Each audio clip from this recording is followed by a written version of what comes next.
बृहस्पति क्या है और शुक्र क्या है? दोनों को मिलाने पर क्या बनता है? शुक्र यानी स्त्री, बृहस्पति यानी पूजा पाठ। दोनों को मिलाने पर बनता है स्त्री पूजा। यानी सातवें बृहस्पति वाला व्यक्ति स्त्री पूजा में ही लगा रहता है, क्योंकि सातवें भाव को शुक्र का घर माना जाता है। बृहस्पति यदि किसी जातक के सातवें भाव में हो तो पत्नी के पहले भाव में बृहस्पति हो जाता है, यानी पत्नी को लग्न में बृहस्पति होने का फल प्राप्त होगा। इसके पीछे एक तंत्र काम करता है। यदि कुंडली को उलट करके देखेंगे तो सातवां घर पहला घर और पहला घर सातवां घर बन जाएगा।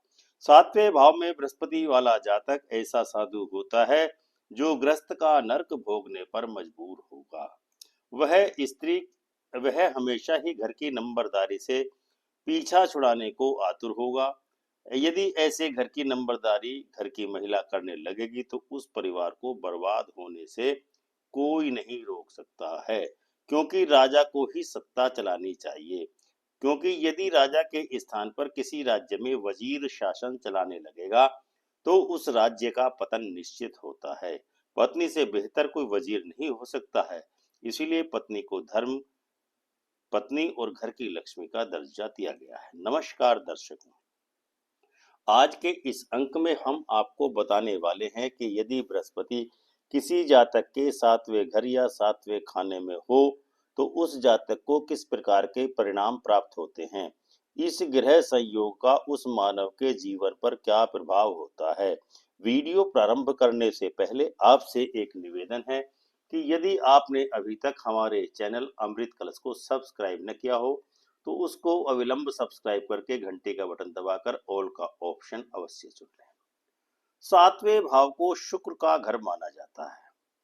शुक्र नैसर्गिक रूप से बृहस्पति का शत्रु माना जाता है। इसके अलावा बुध और राहु भी बृहस्पति के शत्रु होते हैं, जबकि सूर्य, चंद्र और राहु शुक्र के शत्रु ग्रह माने गए हैं।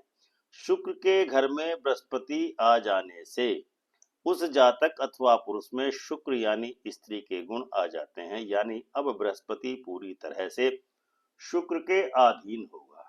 यानी सप्तम भाव में गुरु होने पर जातक एक ऐसे साधु के रूप में रहेगा जो गृहस्थ का नरक भोगने को मजबूर होगा। जिस जातक की कुंडली के सप्तम भाव में बृहस्पति होता है उस व्यक्ति की उसके ग्रस्त जीवन में कोई भी आवाज नहीं होती है, यानी उसकी बातों को कोई भी महत्व नहीं देता है। परिणामतः ऐसा व्यक्ति घर की नंबरदारी से पीछा छुड़ाने के प्रयास में ही हर समय लगा रहता है। बृहस्पति सातवें घर में होने पर उस जातक की पत्नी को बृहस्पति प्रथम भाव में होने वाला प्रभाव तथा फल प्राप्त होगा। या यह समझे कि जातक की पत्नी राजा और जातक वजीर की तरह चलते होंगे। या इसको इस प्रकार भी कह सकते हैं कि राजा अब वजीर के अधीन होकर के अपना राज काज करेगा। हमारे समाज में एक साधारण से कहावत है कि मर्द राजा और स्त्री मंत्री होनी चाहिए, पर यहाँ उल्टा होने वाला है। सातवां घर पत्नी का माना जाता है, अतः कुंडली को उलट कर देखने पर सातवां घर पहला और पहला घर सातवां घर नजर आता है। स्त्री का बृहस्पति पहले घर में प्रतीत होता है। पुरुष के प्रथम भाव बृहस्पति के बारे में जो फल बताया गया है, अब उसको स्त्री के बारे में फल समझकर चले तो बात पूरी तरह स्पष्ट हो जाएगी। इस संबंध में हमने पहले ही प्रथम भाव में बृहस्पति की स्थिति के बारे में वीडियो अपलोड किया था, जिसके बारे में वीडियो का लिंक हमने डिस्क्रिप्शन में दे दिया है तथा कार्ड भी वीडियो में लगाया हुआ है, जिसे आप अपनी सुविधा के अनुसार देख सकते हैं। हमारे समाज में यह उचित ही माना जाता है कि घर की नंबरदारी पुरुष के ही हाथों में रहे तो ज्यादा अच्छा रहता है, क्योंकि जिस राज्य में राजा की अवहेलना करके वजीर राज चलाता है उस राज्य का पतन आज नहीं तो कल अवश्य ही होना है। ऐसे व्यक्ति की पत्नी के लिए अब यही उचित रहेगा कि स्त्री घर की नंबरदारी से दूर ही रहे। दुनिया में हर कोई चाहता है कि दूसरे लोग उसकी बातें माने और उसके कथनानुसार ही अब चलें। इसी प्रकार स्त्रियां भी चाहती हैं कि घर में सभी काम उनके कहने के अनुसार होने ही चाहिए। कई बार अक्सर ऐसा होता है कि बहुत सी स्त्रियां अपने बात को मनवाने के लिए जिद पर अड़ जाती हैं कि वह अपनी बात न मनवा पाने के सूरत में अपना अपमान समझती हैं। घर को चलाने में स्त्री की सलाह लेकर काम करना घर में धन लक्ष्मी की वृद्धि के लिए उत्तम माना जाता है। मात्र इसी कारण से स्त्री को घर की लक्ष्मी कहा गया है। पुरुष के साथ कंधे से कंधा मिला करके और पूर्ण सहयोग देकर जो स्त्रियां घर की देखरेख करती हैं, ऐसी स्त्रियां सदैव ही प्रसन्न और खुशहाल रहती हैं। हिंदू धर्मशास्त्रों में स्त्री को पुरुष की अर्धांगिनी कहा गया है। अतः जो लोग अपनी स्त्री की सलाह लेकर अपनी गृहस्थी चलाते हैं, वे सदा ही सुखी रहते हैं और उन्नति के पथ पर अग्रसर होते रहते हैं। ऐसी स्त्री अपने पति को सलाह तो अवश्य दे, परंतु वह अपना हुक्म चलाने की कोशिश न करे।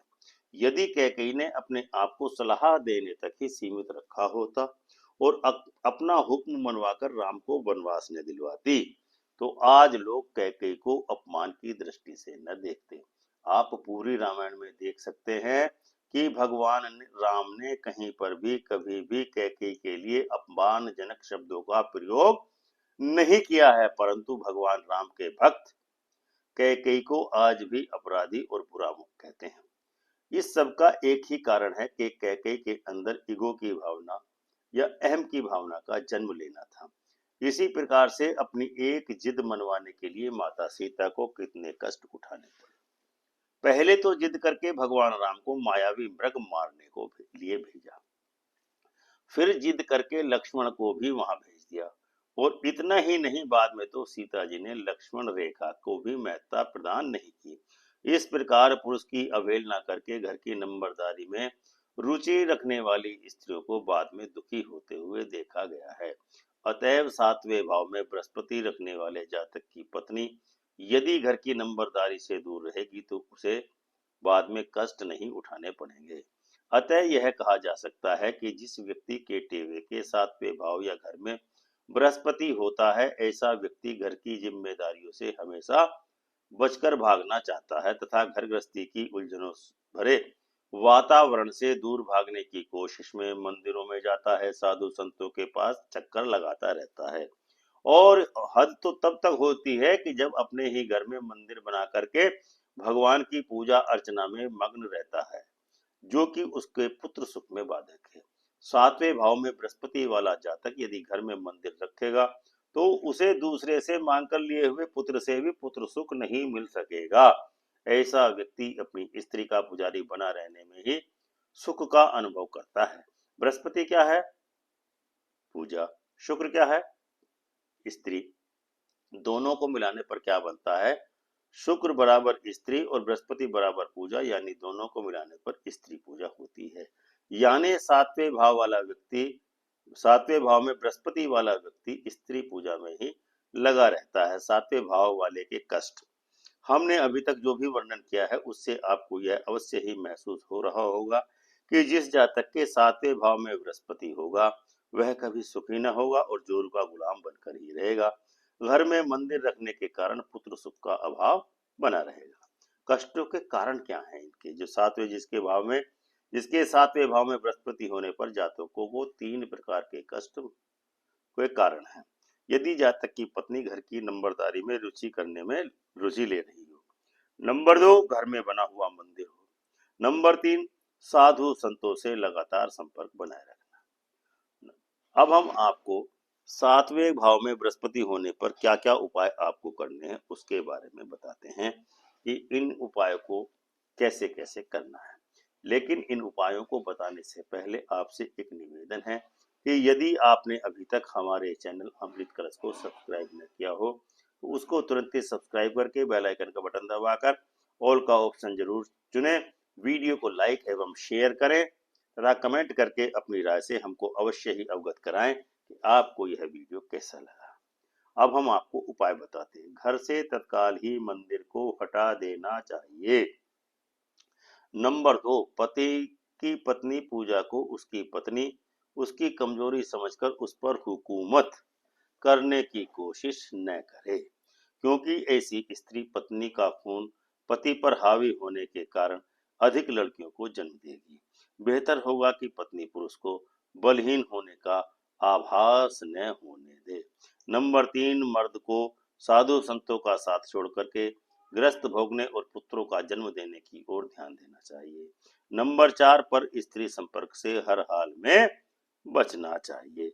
तो मित्रों, यह था बृहस्पति ग्रह के कुंडली के सप्तम भाव या 7वें घर में होने पर प्रभाव, कष्ट, कारण एवं उपाय। उम्मीद है आपको यह वीडियो अवश्य ही पसंद आया होगा। कमेंट करके अपनी राय से हमको अवश्य ही अवगत कराएं। प्रेम से बोलिए जय सिया राम।